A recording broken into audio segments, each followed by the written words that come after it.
Hi viewers, இதோட name தான் அயனி சக்கா. இங்கிலீஷில் வந்துட்டு வேர்ல்டு ஜாக் ஃப்ரூட்டுன்னு சொல்லுவாங்க.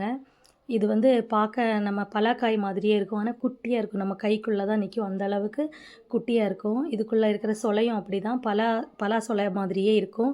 ரொம்ப டேஸ்ட்டாக இருக்கும். லைட்டாக ஒரு புளிப்பு, அப்புறம் நல்ல இனிப்பு, அந்த மாதிரியான ஒரு டேஸ்ட்டு.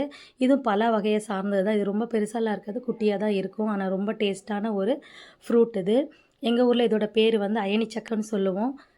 இங்கிலீஷில் வேர்ல்டு ஜாக் ஃப்ரூட்டு. தமிழில் என்ன சொல்கிறதுன்னு தெரியல எனக்கு. இது வந்து இந்த மாதிரி எங்கள் ஊரில் கூறு வச்சுருப்பாங்க விற்கிறதுக்காக. கிலோ இவ்வளோ அப்படின்ட்டு. இதுதான் இதோட மரம். பெரிய மரமாக இருக்கும். நல்ல பெருசாக ஒரு மரம். அதில் இப்படி நிற்கும். நம்ம பறிச்சுக்கணும், இல்லை கீழே விழும். கீழே விழுந்து நாங்கள் எடுத்துப்போம். எனக்கு இன்றைக்கி ஒன்று கிடச்சிது. என்னோடய லக்குன்னு தான் சொல்லலாம். கிடச்சிது. அது ஓப்பன் பண்ணி பார்த்தா அதில் இவ்வளோ சொலை இருந்துச்சு. சாப்பிட்டேன், ரொம்ப டேஸ்ட்டாக இருந்துச்சு. இதுக்குள்ளே ஒரு சீடு இருக்கும். இந்த சீடு வந்து நம்ம வேர்க்கடலையோட டேஸ்ட்டு வரும் வறுத்தா. நாங்கள் சின்ன வயசுலலாம் இந்த சீடை வந்துட்டு நிறைய பொறுக்கி வச்சுட்டு நல்லா வறுத்து சாப்பிடுவோம். அப்படியே வேர்க்கடலை சாப்பிட்ட மாதிரி இருக்கும்.